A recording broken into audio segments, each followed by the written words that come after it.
Breaking news చూస్తున్నాం. Jani master episode లో మరో కీలక పరిణామం. నార్సింగి పోలీస్ స్టేషన్ కు జానీ మాస్టర్ భార్య సుమలత అలియాస్ ఆయిషా వచ్చారు.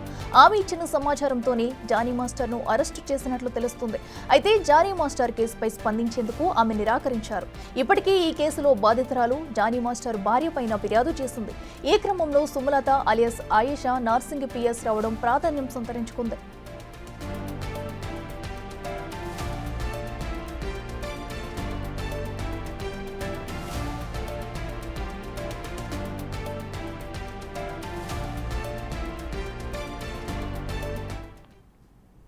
ఇదే అంశానికి సంబంధించి మరింత సమాచారం మా ప్రతినిధి రానా లైవ్ లో అందిస్తారు. రానా, చెప్పండి, మరి జానీ మాస్టర్ కేసుకు సంబంధించి ఆయన భార్య కూడా పిఎస్ కు వచ్చినట్టు తెలుస్తుంది. అసలు అక్కడ ఏం జరుగుతుంది, డీటెయిల్స్ ఏంటి?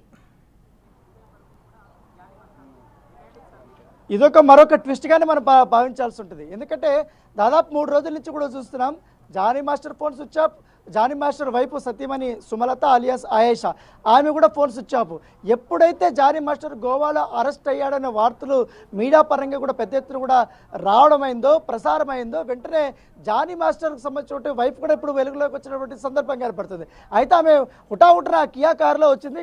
కియా కారులోకి వచ్చి స్టేషన్లోకి వెళ్ళింది. స్టేషన్లోకి వెళ్ళిన తర్వాత అక్కడ ఉన్నటువంటి రైటర్తోనూ అక్కడ ఉన్నటువంటి ఎస్ఐతోనూ ఆమె బాధితురాలు ఇచ్చినటువంటి కంప్లైంట్కి సంబంధించిన కాపీను, అలాగే కంప్లైంట్ ఏమని ఇచ్చిందనేసి కూడా వివరాలు అడగడానికి ప్రయత్నించింది. అయితే పోలీసులు మాత్రం సున్నితంగా తిరస్కరించారు. ఎందుకంటే బాధితురాలకు సంబంధించిన ఏ ఒక్క వివరాలు మేము ఇవ్వడానికి ఉండదు, ఆమె ఏం అలిగేషన్స్ పెట్టింది అంతా కూడా మీరు కోర్టులో కావాలంటే తీసుకోండి, ఎఫ్ఐఆర్ కాపీ కానీ లేకపోతే కంప్లైంట్లో ఏం రాసిన అనే వివరాలు మేము ఇక్కడి నుంచి మేము చెప్పము అనేది సుమలతకి చెప్పినటువంటి పరిస్థితి ఏర్పడుతుంది. అయితే ఆమె 2 minutes 3 minutes అక్కడ వెయిట్ చేసింది. తర్వాత జానీ మాస్టర్ సంబంధించిన అరెస్ట్ విషయం గురించి ఆమె వాకప్ చేసినట్టుగా మనకి సమాచారం ఉంది. అయితే దానిపైన కూడా మాకు క్లారిటీ లేదని కూడా నార్సింగ్ పోలీసులు చెప్పిన నేపథ్యం ఏర్పడుతుంది. అయితే ఎఫ్ఐఆర్ కాపీ ఇవ్వడానికి మీకు ఏంటి ప్రాబ్లం అనేసి అడిగినట్టుగా తెలుస్తుంది. అయితే ఎఫ్ఐఆర్ కాపీ ఇవ్వడానికి రూల్స్ ఒప్పుకోవు, మీరు ఖచ్చితంగా కోర్టుని ఆశ్రయించాల్సిందంటూ కూడా పోలీసులు చెప్పినట్టుగా మనకు సమాచారం ఉంటుంది. అయితే వెంటనే బయటకు వచ్చినటువంటి సుమలత అలియాస్ ఆయేషా మీడియా ప్రతినిధులు ఆమెను ప్రశ్నించడం జరిగింది. ప్రశ్నించినప్పుడు ఆమె కొంచెం కోపంగా మాట్లాడింది.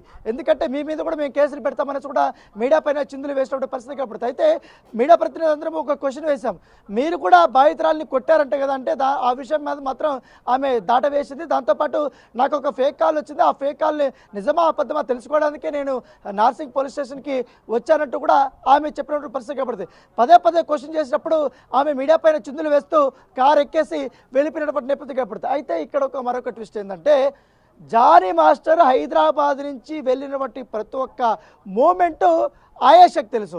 ఆయేషాని ఎప్పుడైతే పోలీసులు గట్టిగా విచారించే కొందరికి, గట్టిగా ఆమెని ఎంక్వైరీ చేసే కొందరికి మొత్తం జానీ మాస్టర్కి సంబంధించిన వ్యవహారం అంతా, అతను ఎక్కడికి వెళ్ళాడు, ఎక్కడ స్టే అయ్యాడు, ఎటు నుంచి ఎటు వెళ్ళిపోతున్నాడు, అన్ని వివరాలు కూడా ఆయేషాని ఇచ్చింది. ఆయేషా ఇచ్చినటువంటి ఇన్ఫర్మేషన్ ప్రకారంగానే జానీ మాస్టర్ని బెంగళూరు నుంచి వెళ్ళారు, గోవాకి వెళ్ళి గోవాలో అతను లిఫ్ట్ చేసి అక్కడ స్థానిక ఒక కోర్టుకి వెళ్ళారు. కోర్టులో సబ్మిట్ చేసిన తర్వాత అక్కడి నుంచి పీటీ వారెంట్ తీసుకొని ఇప్పుడు హైదరాబాద్కి వచ్చినటువంటి నేపథ్యం ఏర్పడుతుంది.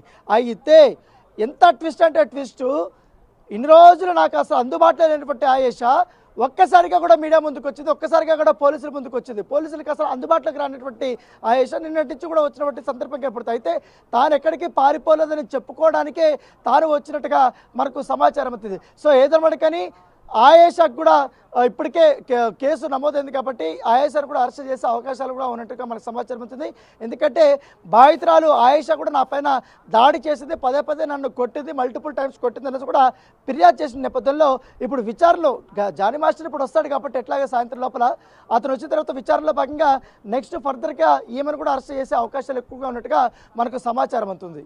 అయితే రానా, మరి జానీ మాస్టర్ గురించి మరి అతను భార్య చెప్పడాన్ని ఇప్పుడు మనం ఎలా చూడాలంటారు? అలాగే మరి జానీ మాస్టర్ వచ్చిన తర్వాత పోలీసులు కూడా ఆయేషాని తీసుకెళ్లి విచారించే అవకాశం ఉందంటారా? అండ్ మళ్ళీ మరొకసారి తను పోలీస్ స్టేషన్కి వెళ్ళి అతను కలిసే అవకాశం ఉందంటారు?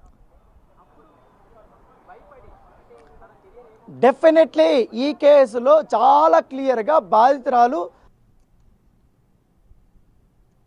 దాంతోపాటు మతం మారమని కూడా ప్రోత్సహించింది, నన్ను బెదిరించిందని కూడా బాధితురాలు చెప్పింది. దీన్ని ఖచ్చితంగా కూడా పోలీసులు పరిగణలోకి తీసుకుంటారు. ఎందుకంటే ఇన్ని రోజులు వాళ్ళ కాన్సన్ట్రేషన్ అంతా జానీ మాస్టర్ని పట్టుకోవడం పైన ఉంది. సో లొకేషన్స్ మారుస్తూనే ఉన్నాడు కాబట్టి ఎట్టకేలకు పట్టుకున్నారు. ఇంకా జానీ మాస్టర్ని పట్టుకున్న తర్వాత ఖచ్చితంగా నా వైపు కూడా పోలీసులు మళ్ళీ వస్తారు, నన్ను కూడా అరెస్ట్ చేసే విషయం ఉంటుందని ఉద్దేశంతో ఆమె వచ్చిందనేది కూడా ఇక్కడ పోలీస్ సర్కిల్స్ లో వినిపిస్తున్నటువంటి మాటగా. అయితే ఏదేమన్నా కానీ ఆయేషా పేరు ఎట్లాగో ఎఫ్ఐఆర్ లో కూడా చేర్చే అవకాశం ఉన్నట్టుగా మనకు సమాచారం అవుతుంది. ఇప్పుడు విచారణలో తను చేసినప్పుడు నేరం ఒప్పుకుంటాడా లేదా అనేది జానీ మాస్టర్ విషయంలో మనకు తెలియాల్సింది. అతను ఇప్పుడు తీసుకొచ్చాడు కాబట్టి విచారణ చేసిన తర్వాత ఆయన రిమాండ్కి తీసుకెళ్లే సమయంలో దాదాపు 3 గంటల 6 గంటలు కూడా విచారించే అవకాశం ఉంది. ఎవిడెన్స్ ముందు పెడతారు కాబట్టి ఆయన ఏం చెప్తారనేది కూడా ఒక ఆసక్తికరమైనటువంటి పరిణామం. Right Rana, thanks for updates.